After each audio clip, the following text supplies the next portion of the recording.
All right. Everyone, it's Chris Faria, Executive Editor of Tribal Gaming and Hospitality Magazine. Welcome to the webinar, Skip the Line, Not the Security, Facial Recognition for Guest Experience and Safety, sponsored by eConnect. In today's webinar, we're going to sit down with the innovators behind one of the most forward-thinking facial recognition deployments in the industry. You'll hear how frontline feedback from the field drove development of eConnect's red light, green light system, an approach designed to get the right guest in faster without compromising compliance. Today, we have Henry Valentino, CEO of eConnect, Travis Whidden, CTO of eConnect, and our special guest, Evan Proios, IT technologist and public sector and gaming expert. Evan and the team, thank you so much for joining us this morning. Morning, Chris. Morning. Thank you. We're going to start off, Evan. You are really have some interesting background. Can you introduce yourself to the audience and tell them about your experience in the field? So I've been mostly in the public sector. I spent the last 26 years in local government, moving around different sectors, and then also in education. I did 15 years at a community college. Recently, I guess I had how would you put it, the unique experience to move into the gaming world, but still in the government world. Where I am now, we have one of only two government-owned casinos in the country, in which we took ownership of an existing casino that was contracted out, and we were running it as a government entity. So we are a public benefit corporation, and we now run the ownership and management of a $4 billion a year casino. So it's been very interesting. Also being in the New York market, laws are very different and very strict in New York. So bringing the two entities together, government and gaming, has been interesting to say the least. But it's been a lot of fun, and working with companies like Travis in bringing innovation through gaming, but also in the public sector realm. Excellent. Henry, talk a little bit about eConnect and also some of the wide-ranging applications to what we're talking about today. Sure. So I'm Henry Valentino. I'm the president and CEO of eConnect. And right next to me here, we've got Travis Whidden, our CTO. We recruited Travis because Travis and Evan have created a solution for the front entrance of a very busy casino to talk to us about how they conceived the idea, what the problem was they were trying to solve, and a little bit about the technology of how they made it happen. Yeah, it's actually quite fun. And the reality is Evan is actually like this brain, and he has a ton of ideas. So I think he looks at issues in the casino and thinks out of the box. And we had already been sitting in there with some existing solutions for facial recognition. He was like, you know what? I think this can actually solve another problem that we have. Actually, I'd probably should lean on Evan on this and have him just Tell us about the problem you were experiencing there, Evan, and what you guys were trying to solve. Yep, and I almost feel like the problems have never changed, right? The technology has just gotten better to deal with them as we move on, right? What are we always looking for in the hospitality experience, in serving our constituents in public sector, whatever it is? It's safety, speed, and efficiency, right? We want to be able to, especially in hospitality, get people to what they want as quickly as we can without jeopardizing, safety. And at the bottom, continuing to make our revenue, right? In business, we need to produce the revenues, we need to keep people safe, and we want the experience to be great. So to the red light, green light effect, one of our biggest issues is, so the casino we're in is in a 1984 Marriott. So you can only imagine what building was like in 1984. And this was a Crown hotel as being the first one in the area, and they wanted to finish it in under 2 years. So it's a prefab concrete 1984 Marriott that Nobody saw gaming taking off in this area, and we funneled a casino into it. Fast forward, we're doing $4 billion a year out of this little tiny 1984 Marriott. So we're undertaking an expansion, which was, greatly needed. In that time, we're busy. We need to make money. We have gone down. We started this red light, green light before this point, but at the point we had to deploy, I have a single entrance in and out of this place. And I need to get people in. And being in the New York market, anybody who knows New York gaming, I need to check a license for every single person coming in and out of the door. We need to make sure your age, you're not allowed on the gaming floor unless you're 18, different than other places where children can at least be near the floor. And we have to make sure that we're complying with, certain banned rules for people who are not allowed to game in the state. So I need to check a license for everybody, and I have one door coming in and out of a property that's doing close to, $10 million a day in gross revenue. So how do you solve that? And that's where Travis and them came in taking something that everybody has, which is your face, and finding a way to funnel them through a single line so quickly and so efficiently that the patron doesn't even really realize it anymore. Let me ask you to stop there for a second. So give us an idea of how many people that is on a, let's say, busy Friday. What are the numbers, Travis? I don't even have the numbers in front of me, but I can tell you before the red light, green light system came on, and we still had two entrances, two lines on one side and one on the other. So effectively 3 lines. We used to have a line on a Friday night that would go outside of the vestibules and go almost halfway down the parking lot to get into the building. So, I don't even know what the thousands of people, but on a Friday night, we're moving a couple thousand people through that front door. Okay, and you were scanning everyone's ID? Yeah, by law, we need to check every single person's license before they can come in. I guess So maybe a little knowledge to the people that are listening here. So the idea of this red light, green light was once an individual's known to the property, there's no reason to have them stop for a full ID check every single time that they walk in. So the idea would be is that we would use facial recognition. So they would walk in, they would look at this device, and it would actually indicate with a red or a green light and some other lights for some other purposes of if they've already been there and that they pass the rules that are allowed to be in there. Then they don't actually have to scan their ID because they've already scanned their ID at the property before. That removes this weight where you have to pull your stuff out of your pocket, out of your purse, and they're fumbling around with trying to get that ID, handing it to the security guard, waiting for it to do the scan and the check. Now they just look at the device, and within milliseconds, it indicates that they're good to go. They send them off. New people, the system recognizes that that they have never been there before. That gives them a red light. They send them over to security. Security guy scans it, and the next time they come, and they don't have an issue.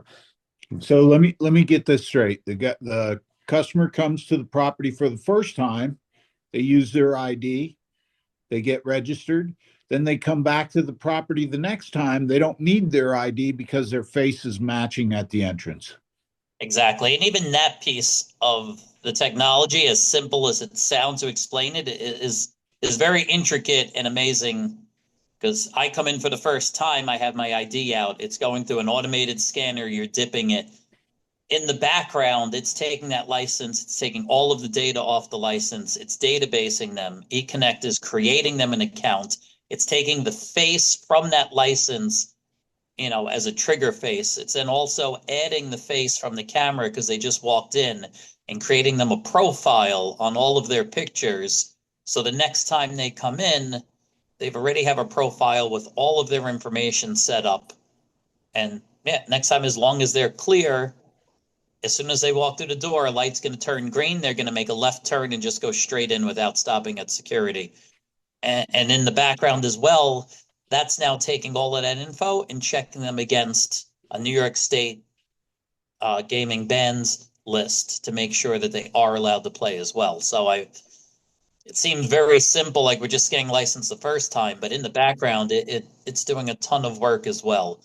and then giving us everything we need, time and date stamps of when they came in. We can now track a player when they came in, every bit of data from their licenses there. And I'm not sure if we're past the red light, green light yet, but we've implemented many other systems now throughout. When they go up to an ATM machine, I'm tracking exactly who they are at the ATM machine. If we have any type of fraud on the ATM, I already have a profile for this person. I have, as soon as they walk up, it's linking their ATM transaction to them being at that machine.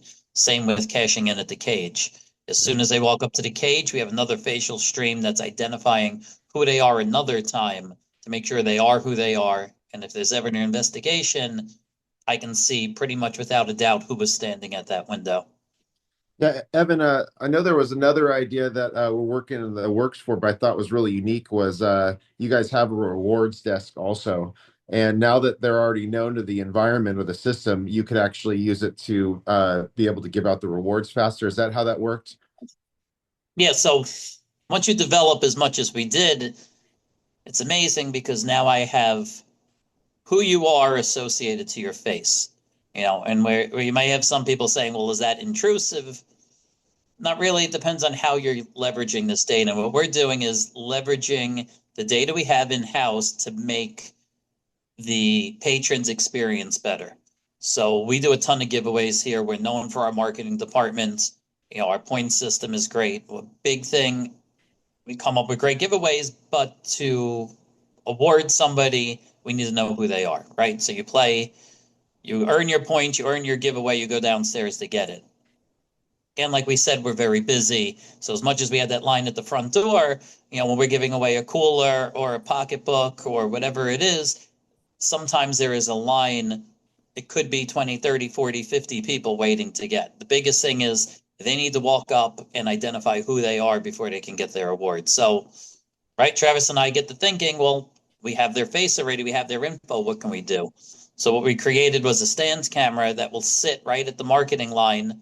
And as soon as they walk up to the person in marketing, right on an iPad, all of their information shows up.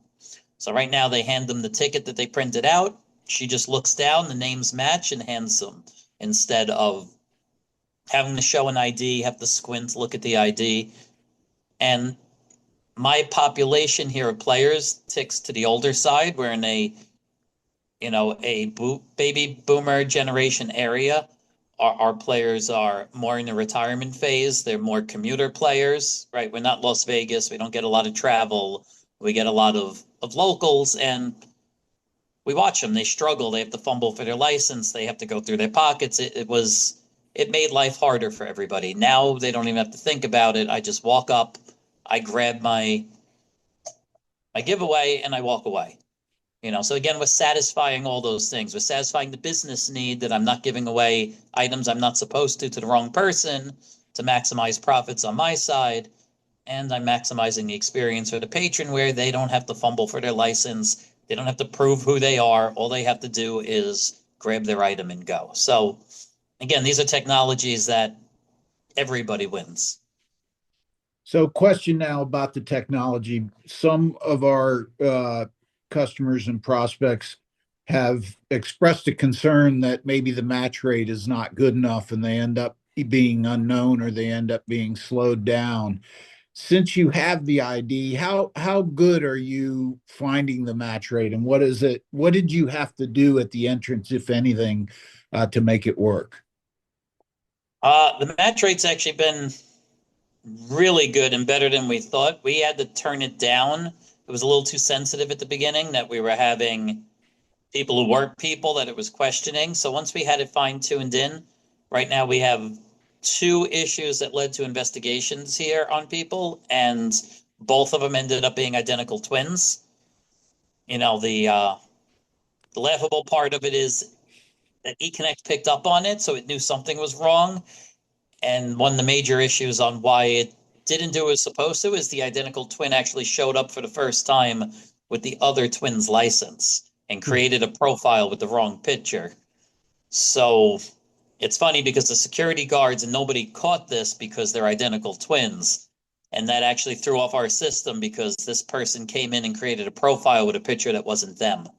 That's But in crazy. both cases, it set off enough alarms that it triggered an investigation. And yeah, it took our security team a little while to figure out what was going on before we figured out that they were identical twins and they were swapping IDs. But Such an edge case. It's such a crazy edge case. Yeah. yeah, Uh, but that's really the only. We've had a couple issues that Travis has helped us out with that more ended up with camera angles. And, in the beginning, we were databasing every camera that was around, which we turned out to be a problem because we have ones on angles that are not the best, and they might have a line in the face or something that was creating bad accounts because it couldn't identify the person. So we fine-tuned that only the good cameras are being used as images we save, and the other cameras we could use to identify people if we had to, but we're not saving those images into the accounts. So that is something that we learned along the way, is that we only want to database and save images that we know are clean images, because, right, Travis will remember we had one in the cage. The camera got moved that the glass was splitting the lens and it was causing a distortion that made people look like somebody else. So I created a lot of garbage out of that. There was another, like I say, Evan's an idea guy for sure, because one of the things he said is like, hey, Travis, we're already scanning all these people's ID, and then they're walking 20 feet to the front desk to get their room. Can't we just use the same system to identify them as they're walking up? So that was one of the other things he wanted to implement was, they can greet the person by their name as they're literally entering, the walkways coming up the right up to the desk, and they could say, hello, Mr. Smith, or, whatever it might be. And they were just detected, so we have all their information, and if there's problems, they could just put in the information right there, and probably in the future potentially even pull up the reservation as they're entering in the scene. We haven't actually wrote that kind of a code, but I mean, from a guest experience, that's pretty slick. I thought that was really rad. Yeah. yeah, so we added tower cameras that we haven't gone straight live yet because we just haven't had the time, but they're almost there, where there's going to be one at every single line at the front desk, and there's a little iPad and just displays all of their license info. So again, as they walk up, we know exactly who they are, Yeah. which is nice. I mean, if you go one step, I don't know if we're getting into even our food and beverage, right? We're about to go live on our new POS system, but eConnect is also used in our surveillance department to identify our food and beverage workers and link them to every transaction that they're working on the POS. So if we ever have to investigate something going on the POS, all of our POS transactions are actually databased by face, and we're able to, see the receipt and the food service worker at the same time simultaneously while identifying that person using the system. So cuts way down if you need to look up a check or anything investigated with money in POS world. Oh So yeah. another integration that's based on facial rec. We have a camera stream above every single register, and it's linked through an API to the POS system itself. So, question on that. I know in some jurisdictions, uh, surveillance is really in their own room with their own, video system. Um, in your case, I know you're already outside the room with the IDs. So, does New York have any kind of restrictions between, say, security and surveillance and what you have to stay on top of? Yeah, so here probably as much as anywhere else, if not more, is surveillance is a completely separate operation. They have to have their own MDFs, their own IDFs, their own employees. Their networks don't touch ours for the most part, other than through the APIs, and they run everything on their own. So it's been a bit of a challenge to get everything going. Travis will tell you we have servers that are running in two different rooms that have to connect these things together, but we've made it work for the most part. Even like with the eConnect, so we've connected our POS, which is my data. All those investigations that have to be done are done by surveillance only. So we facilitate the data getting in. If something has to be done, the only people who can see these streams are surveillance. Same thing with the red light, green light, the identifying people. None of these people are seeing the video streams because that wouldn't be allowed. Surveillance has to be separate.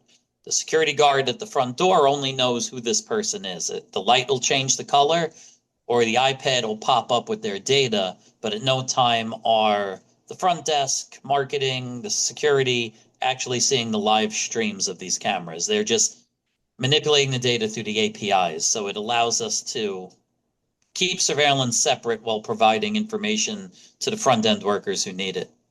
Yep, yep. I wasn't sure if we were bringing it up, but another thing that they're working on was pretty slick. Was they have their big expansion coming, and they have to. There's laws in New York that allow their users to, or their workers to only have so many days that are permitted to work So per vendor calendar year. licensing. Yeah, and one of the use cases that Evan had came up with, and I thought this was really cool, was like, hey, we're going to have hundreds of workers that are going to be trying to come into the job site to work on our expansion. How can we help improve this with facial recognition? And he kind of worked through a workflow where they would, first time that they come up, they get enrolled, and the next time they come up, it just prints out the badge using facial recognition. So we put that together for them also, and it'll essentially print out a badge with the person's face, how many times they've been there per calendar year, per the rules they want. That I thought was a pretty slick use case for it too. I think we're working to get that turned on here once they're the workers start flowing in. I know your expansion is huge, so yeah. And Travis underplays his role in all this, so I might think a lot of these things up, but it's because you have somebody who just never says no. Because again, here we are, I'm being told within months we're going to be signing in 30, 40, or 50 people at the front desk every morning, right? Once the unions get in here, I mean, when Spackle starts going, it's going to be, 30 people every morning coming into Spackle. And right now we're signing people in manually and handing them temporary IDs. So obviously I'm told, can I get an ID printer to make this go faster? And again, Travis explains that part, right? I'm like, okay, let's see. Why can't I use face? Why can't I associate them to a business? But as quick as I can fire off, how about as soon as they walk past the camera, a printer prints out a sticky badge with all the information on it and does this, and never will Travis even think about it. He's like, oh yeah, absolutely. And the next day he overnights the printer to himself and he's writing the code. So as quickly as I can think up ways to use the technology, here's Travis in the background actually coding it and making it work, which is, I mean, this thing is amazing. And having a partner that will custom tailor it to you helps a lot, because we make it, you walk past the camera, it prints out a badge. But then the problem is they walk back out of the room, it prints out another one. So here we are going back and forth. Okay, when it sees your face for the first time, it's going to print it. When it sees it for the second time within 30 minutes, it's not going to print another one because I already printed one. And it goes by calendar days, not by how many times they've been here. So,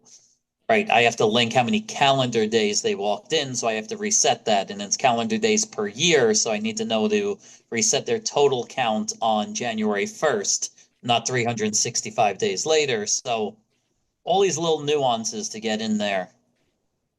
It's definitely fun. Travis just programs it, and now you just walk past and you get a page just prints out with your picture and your company name, and it's just completely automatic. It's so easy. And now if we need to audit any of these people, we can. And once they only have 5 days left they can be in the building, it's automatically sending an email out to say, hey, look, this person only has 5 days left. You better give them a gaming license or we're not going to let them in again. So really slick stuff. And yes, I think it up, but Travis somehow makes it all work. No, we have a team here, so we busted out pretty quick. And again, like I say, and Evan is really, like, I get a lot of good ideas from him. He's the one that's coming up with this stuff. He called me up one day and was like, I have customer or employees that might have badges that are expiring. How would I know? We can use facial recognition for it. You can have the badge expiration for each one of their employees, and the moment it starts happening, it could be messaging their HR department with that information. I mean, it's just small use cases that can be hugely impactful, especially to get around big fines from the government agencies that will bill you for having an expired individual on the property. So like he's using this as a tool to solve simple problems. I mean, maybe they're not simple. They're simple from a technology perspective, but they're complex issues when you have a lot of people and there's responsibilities of others, and this puts accountability there. So Yeah, anyways, it's it's using your just, eyes. yeah, it's Because same geeky. thing, you're right. It's, yeah, We got in trouble because somebody had an expired gaming license, and we have a gaming representative here. And if you're on a secured area and your license expires, we get fined. So how do I see you before, she sees you? Because she's always watching and she'll find anything we do wrong the second we do it wrong, and that's her job. But yeah, now the cameras, before you even walk on the secured floor, I can check and make sure your gaming license is up to date. And yep, normally nobody's doing anything, nefarious. This isn't, it's just hard to keep up with all these different things. So far, a lot of what we've done haven't caught anybody trying to do something criminal, but it's picking up on, we don't realize that it expired. We didn't realize that this person was here more than 30 days. It's a huge operation to manage. And this is just making our life easier for, again, some things that are somewhat nominal tasks, but become cumbersome. This kind of streamlines it all. So, Evan, you're on the IT side of things, and one of the challenges that we see really throughout the industry is caused by this, heavily regulated environment, and IT trying to live up to all the gaming regs and what you can do. Surveillance has its own set of regs. Um, when you guys ultimately deployed this, did you find it? How did you get around those technology challenges? Um, I don't know. The regulations are almost, I don't see them as a detriment to anything. I almost like how regulated, because your lines are very clear. Your guardrails are very much in place. The biggest issues are dealing with people's interpretations. But the good thing in gaming is they don't leave a lot of room for interpretation. It's so written out, it's so spelled out. And in IT, as long as, we're process based, right? We make things work based on processes. We're used to programming guardrails as it is. So I don't find it too detrimental, because we just write it to make it work. As long as it's getting past that mentality of we can't.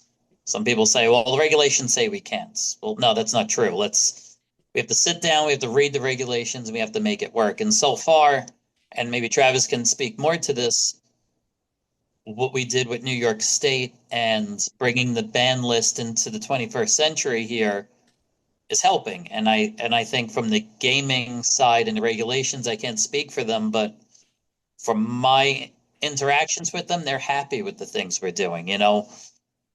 They like it when we're able to follow their regulations and do it in a more effective manner. Some people like to look at it, it's us versus them, and these regulations are here to hurt our business.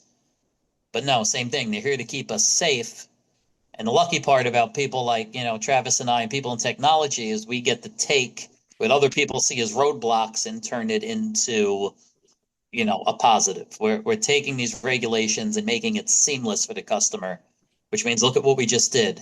We made them safer, better reporting, complying to the regulations, but seamlessly. So I don't know. I see there's extreme value and pride in doing that. I would have to agree. I think the self-exclusion is a great example. If you can head off a self-excluded person when they're trying to get in versus when they've already been playing for a while and maybe hit a jackpot, it ends up creating a much better environment. But if I could drag you back to the technology for a second, does the IT group, so we forgive me for not knowing the exact details. I should really ask Travis. How many servers are involved in this, and how much of an IT lift is it to keep it running? And has it ever gone down? I mean, that's kind of a crazy question for me to ask, because especially on a Yeah. webinar. But what do you do? It's gone down a couple times, but nothing major. I mean, tech support answers quickly. We're trying to get around any types of outages because we've gotten so dependent on it. not a heavy lift from my side. It supports virtualization, so I'm great. My surveillance people are still not 100% in tune with things being virtualized all the time, so it supports standalone servers as well. So I'm running one virtual, I'm running one standalone. It takes a couple of servers, a couple of connections out to the web because it's got to check databases that I'm not holding here, which of course then have to be extremely locked down. So, right, encrypted tunnels, nothing really heavy lift. And then really our biggest issue and what caused a lot of our outages is equipment on the floor. There's a camera there that they have to walk past in the front entrance. I mean, things that you don't think of until you have, 10,000 people walk through your doors in a weekend, like it swivels. And depending on the security guard you got, he only likes to swivel it to the right. So we had one that they swiveled it so many times, they literally twisted the wires right off. It was so tight that it just broke right off the top of the stands. So things you don't Gotcha. think of. You're like, okay, well, we had to add stoppers so it can only turn so much in each direction. Uh, a big piece of our issue, yeah, was just the wear and tear on the floor. And we deal with that with I have spares now. And we came up with a way of, before we would name it by which entrance it was, and it made it a little more difficult. Now I have spares. I just labeled 1 through 5. So if one goes down, I could rip the whole thing off the floor and plug in number 3 in the same spot, and it'll perform the same work. Because really with outages, that other than a couple little things here that might be server related, but 99% of the time it's just front end equipment going. So we've managed it mostly with having spares and training people on what to do.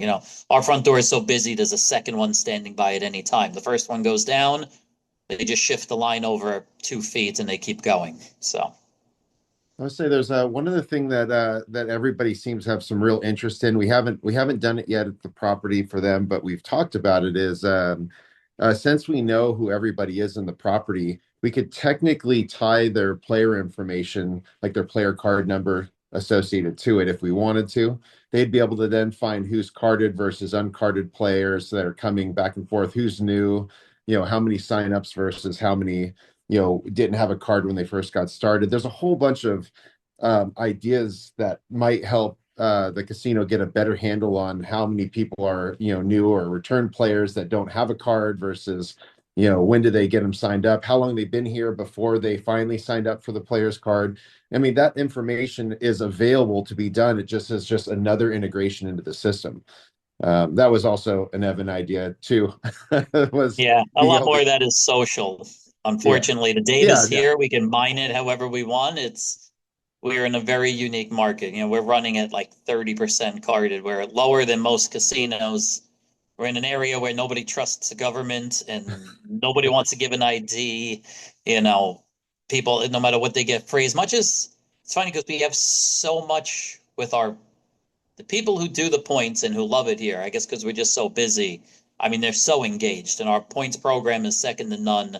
And the people who do it love it because our giveaways are great, and they absolutely. But there's just this whole undertone of people who will never put their name on a card. So we do know all of the marketing benefits we could have. It's now muddling through to see what would be welcomed and what some people might not like. But simple things is just knowing that the towns and the villages that the people live in and how far they're traveling. I mean, we can run that report in seconds from the front door and heat map how far people are traveling to get here, which that in itself is great knowledge. Yeah, Yeah. I was surprised to see that Florida is your second busiest state. Evan, you haven't seen it yet, but our next version actually has a whole demographics component that we designed for another property doing the exact same thing you are. And this will be able to give you full out, it could be, a PDF report that goes out to the people that matter in the organization that shows you, unique visitors by, the whole day compared to previous days. Also information like demographics, gender, age groupings, the age, even if they don't scan their ID, now that we know who they are, you'd be able to get that report to see what the average distribution is for each age group, rounded by 5 or 10 years or whatever you guys wanted. So that's in our next update. I know that that'll be something you guys might be interested in because you already have that data going into the system already. Now you can get an automated report to, the C levels that care about it. Yeah. And, and I don't want to, ruin the surprise on some of your other customers. But right, I met with a venue recently who's doing some research, and they came up with great ideas that I didn't think of because again, I'm not in their business model, but the idea of the bracelet for VIPs in and out of different areas. And again, we saw this as a go back 20 years, braceleting people was a great idea to say, okay, I got to figure out who they are once, and now I put a bracelet on them to make it easier in and out. But in some of these venues with different levels of stage access and different levels of VIP areas, I mean, you go to a Yankees game now, there's at least 6 or 7 different things you might have access to or you might not. To just check in with your ticket once and automatically have your face assigned to all the different places you can go and to move seamlessly in and out of them. And unfortunately, I don't have Yankee Stadium or a big venue like that, but there are people who are doing this research and with eConnect right now on making the VIP experience seamless. And it's going to be great to see that. And I already know Travis has put my face into all of their databases, so I can't wait for unlimited VIP access forever. Perfect. Yes. I mean, unfortunately, you don't have that contract, but anybody who goes to Universal Studios, their fast pass lines are now run on facial recognition. So, because their big issue is that's a huge moneymaker for them, and it was so easy to scam. Take it from somebody who's been scamming their fast passes forever.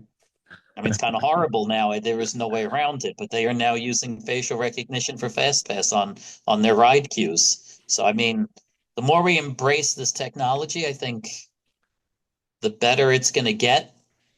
How we safeguard it, that's probably a whole nother webinar because, it's a lot of data we're holding and we're going to have to, discuss what the data security side of this is. But the benefit to it is just immense. We're going to have a talk soon on, you talk about thinking up ideas. I want to talk to Travis.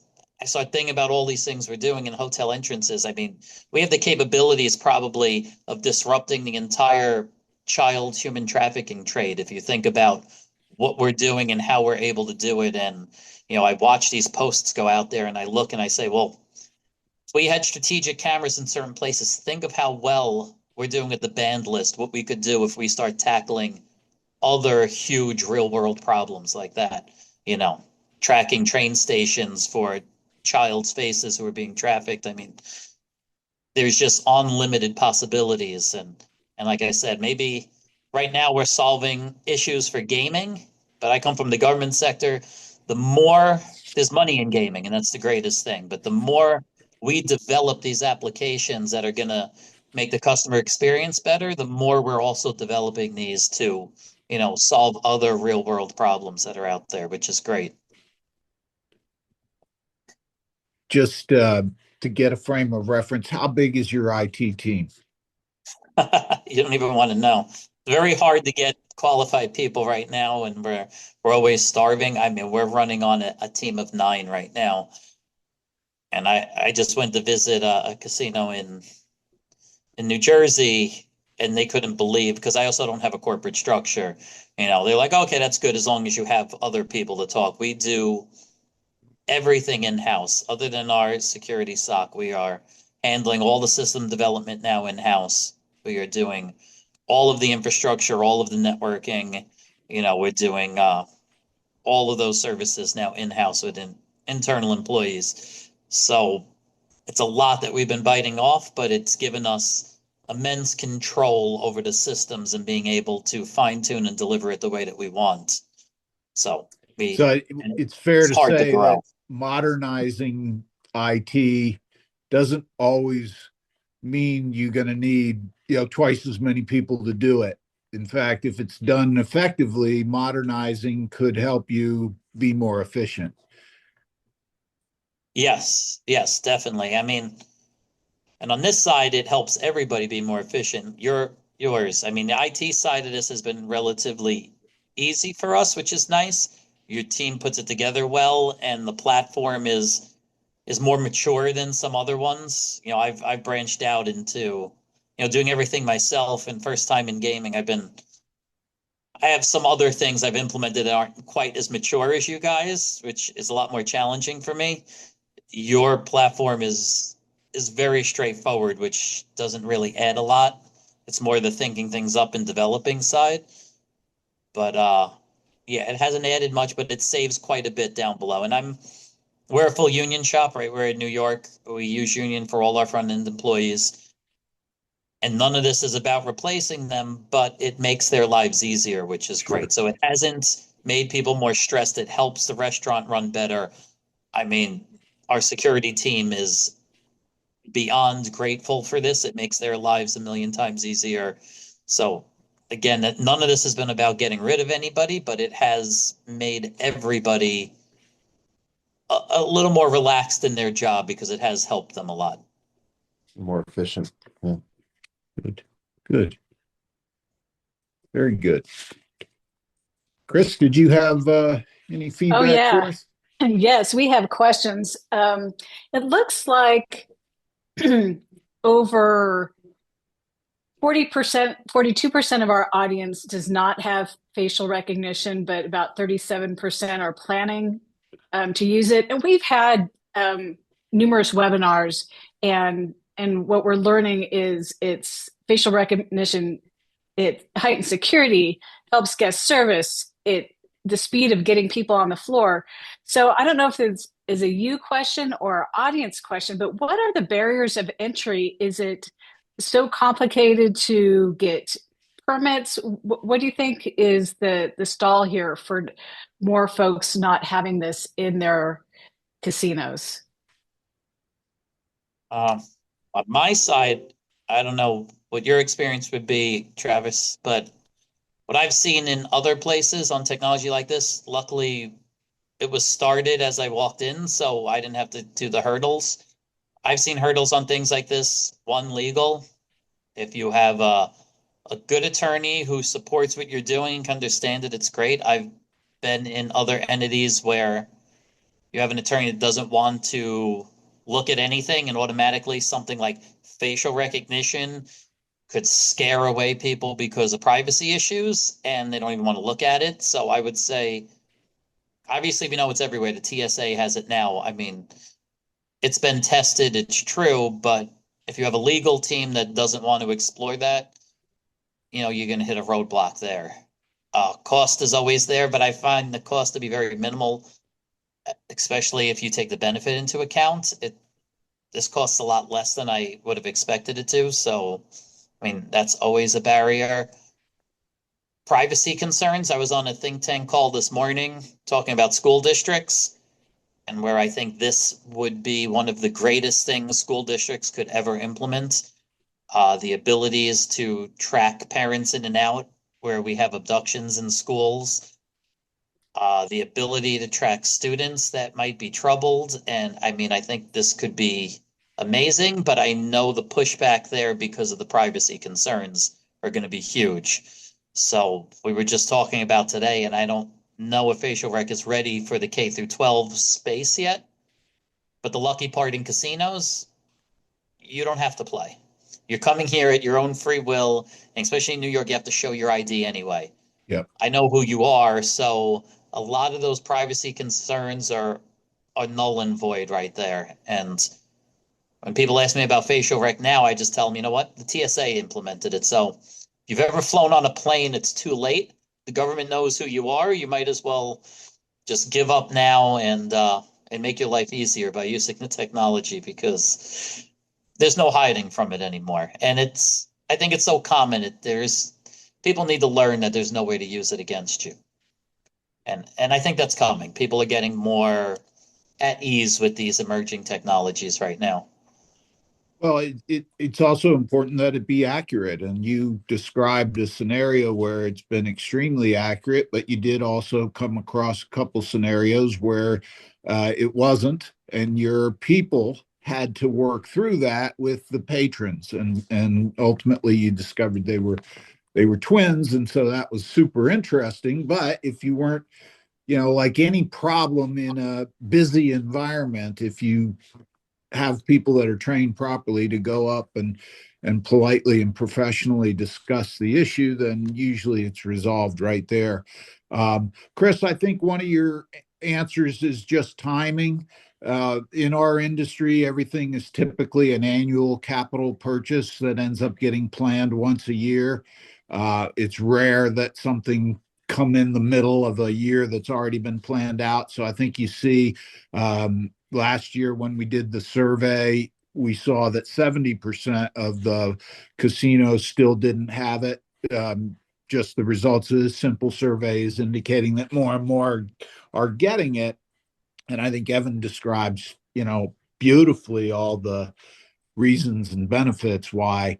I think the other thing people don't realize, and I know I didn't realize it, but when you're dealing with a solution that can know everybody, it's now a different world. This is going on with AI all over. I'm not going to go down the AI soapbox, another opportunity for a different webinar. But the world is changing. The speed at which the information can be digested and the technology can give you valuable results is amazing. And so it's no longer about whether the technology is good. It's now about how the applications are being used. And I think one of the things that you said there, Evan, you're required to get everybody's ID. So you already have that information. You're required to protect that information, and you do that already. So this isn't anything new. This is just a different way of managing something that you do already. And how we manage it on that to that note. And I saw a comment, I couldn't see the whole thing across. It came from an attorney. It just commented on the screen. It also comes back, to our privacy policies and how we use it. See, the way I'm using it is you gave me your license. Everything I do is referring back to that license that you gave me, and I'm using it in lieu of you handing me that license again. So I'm not going out on the web. I'm not searching your face through social media. I'm not abusing the information I have. I'm taking something you already gave me and giving you an easier way to take it. So I think that goes to a long step on, yes, your user policies and what people know how you're using that data.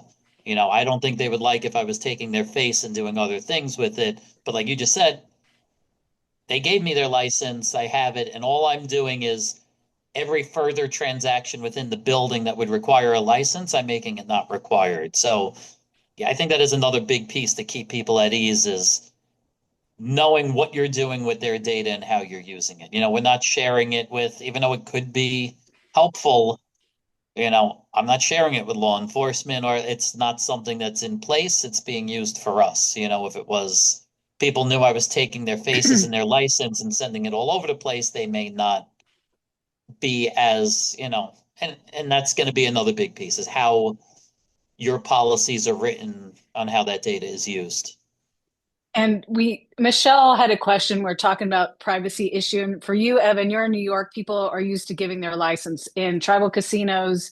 They're not used to doing that. So how, from a PR perspective, Henry and Travis, do you help the casinos that use facial technology prevent any backlash or communicate with their patrons? Obviously, there's terms of service that you want to update. I think almost every tribal casino already advises people that they're being recorded. I would dare you to find somebody who goes into a casino to play, but comes out and says, I didn't know I was being recorded. Per square foot, casinos have more cameras than any other industry. So it's not a surprise that you're being recorded. Being professional with all the information, not just who it is, but how much they gamble, whether they have a credit line, whether their family is involved. All these things are trusted from the operator. And so this is just one more thing in that umbrella of trust. Then you have the responsibility of the license and the FinCEN requirements, making sure that you're not setting up an environment for money laundering or for people to do things in the casino that are illegal or shouldn't be done. We had a brief comment from Evan about the human trafficking. That's big. Drugs being sold on property, people being robbed on property. These things are happening. And so obviously you don't want those people back. And this is a great way to take care of that. And another quick add on to your question with other casinos is we're required to take a license, made it easy for us. eConnect is not dependent on license data. We made it dependent on it because that's what we needed. So I'll give you for instance, that we had, so with the employee entrance, we were facial recognition employees coming in. The unions did not want, right, the security guards to have all the PPI of the employees. It's not their place. They're not in HR, even though they're here to keep us safe. The rules force them to take the license of patrons, but the unions need to protect their employees, and they thought that was overstretching by giving a license to the security guard to work. So we got around that, and Travis said, you can have an account without having license data. Something that an employee here has to have is an employee ID number, a first name, and their face on their badge. So at the employee entrance, instead of databasing them with their license, their accounts are created as just their employee number. So if you take that back to places in Vegas, if you don't require a license, maybe you don't need to take a license. Maybe a player and their player card ID is all you need to give them a more seamless experience throughout the player section. Just because I'm linked back to a license, a face can be linked to anything, and it doesn't need to be PPI. Yeah, good point. We have. Go ahead. Oh, go ahead. I was going to say that a lot of properties have they take photos of their players when they first are signing up for their cards and whatnot. They have a little webcam or whatever. So we actually have the ability to integrate with the back end systems like CMP or whatever it might be to synchronize their photo and name to go along with it. So the operations, like they signed up for the card, they got their photo taken, it can just go right into eConnect from there. And they can use that to be able to identify people and better the guest experience. That leads into one of the questions. Somebody asked, how many POS systems are connected to eConnect? Oh, quite a bit. That I would answer that in a couple of ways. We support almost every point of sale system you could think of. We're connected to more than 50,000 terminals. I'll be honest, we haven't counted them up in a few years, but the software that we run is connected to more than 300,000 cameras around the world. We've been in business for 15 years. There's some new ones that we're continuing to add. As Evan mentioned, SSI, we're looking forward to bringing that one on here soon. But for the most part, yeah, we're familiar with almost all of them. I was going to mention, because I didn't know if we'd shout out others, but same thing. I took a chance on a POS system that wasn't in the gaming industry yet.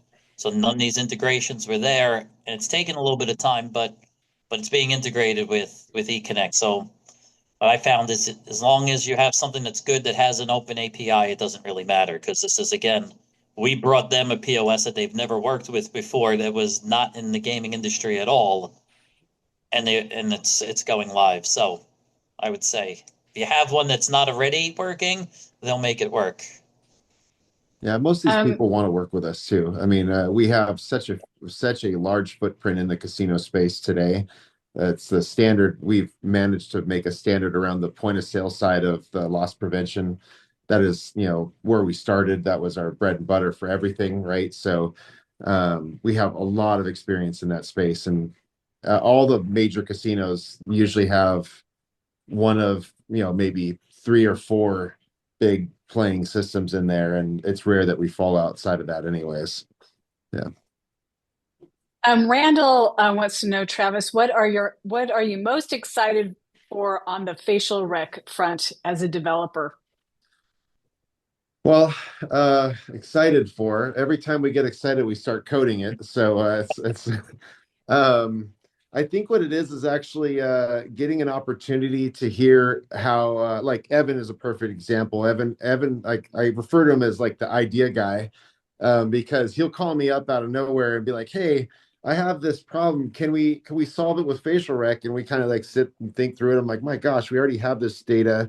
We know who the person is. How do we trigger a workflow to go do X, Y, and Z? So I think a lot of people see facial recognition as it's a good guy, bad guy list. I think that's kind of short-sighted. I think the application of knowing information and being able to do something right now with it is the coolest part. It is very it's very easy to trigger an action when you see somebody somewhere. And we have very easy ways of quickly um, integrating with third-party systems that may not have been even that open in the first place to do something. I think we do stuff with doors, like our office here, we found a device that would take a photo, and we were able to trigger the door opens without even using access cards or a key. My car's been broken for a few weeks now, and I haven't brought my keys to the office, and I just walk right in. It's seamless. It's amazing. Um, I'm in the nerdy space because I like to write code, and I usually don't even do these calls because I want to stay in the dark, cold room where I'm working on the software. That's where I live, and we are constantly trying to improve the user experience in our application. We have both a heavier Windows application, and then we have a full web-based application, and we are able to turn out updates super fast. Evan will know every time he has an idea. We're trying to add a button here or do something there. I'm being a little bit thin on my details, but it's very quick to pump out, and the immediate response is I think that's where I get the joy, is when our customers are really happy. They're using something that does something for them that's valuable. So I don't know if I answered the question right, but it is a very nerdy space, and we have a ton of fun integrating it with outside of just good guy, bad guy lists. It has so much more utility. Yeah, Evan, if you'd like to wrap it up with what you're excited about, we're just about out of time, but I know people want to hear what you're excited about as well. Yeah, well, everything gets Travis excited if it's IT related. That's what I've learned. It's like he said, I call him, while I'm walking places in the middle of the night, and he picks up and we go through. So the other day, my HR director came to me frustrated because food service workers are showing up without their ID. They're getting in the building, not as regulated because they're not in the secured spaces. And if you're not wearing your ID, you get in trouble. So, I mean, in a few seconds, we worked out a camera that Travis already has in an HR module they already have, that when you walk in the door, you have to scan your valid ID and look at it, and it's going to match the ID you scanned with your face before you can walk out on the floor to make sure you're wearing your ID. So little things like that, and that's what gets Travis excited. And me, because I get people who come up to me. I have a frustrated HR director who knows enough about IT to be nice, but he's not in this realm. All he knows is he has a problem that's frustrating him. He needs it solved. And when he mentions it to me, all I got to do is call Travis in the middle of the night, and then a few weeks later we have a solution. But it's just been fun to be in this gaming realm. I'm guessing most of your listeners are gaming people, so coming from government to gaming has been exciting. There's a lot going on here. There's a lot of excitement. I got much better budgets than I had in education, and it's great to be able to just go through these systems and invent new ways of doing things that you can see immediate results on. These aren't, a lot of the things we've implemented are not 2, 3 years down the line. They're 2, 3 months down the line. So it really has been a lot of fun here. Gentlemen, thank you so much for your time. Thank you to eConnect for sponsoring this. A couple notes: you will get a recording so you could share with your teammates. We did do a webinar with eConnect on human trafficking, which we'll link in the follow-up. Also, Henry mentioned a survey that is sponsored by Raving and TG&H. It's a massive survey. I think this is our 5th year, if I'm not wrong. So you will receive a link to last year's report and also an invite to participate this year if you are in security and surveillance at your casino. Any questions that come up later, you'll have my email. Please reach out. We'll get it to these guys. And fantastic webinar. Thank you, guys. Please visit tgnh.com to subscribe so you don't miss any webinars such as this. So thank you to everybody. Thank you. Thank you. Hey, thank you. Thanks, Evan.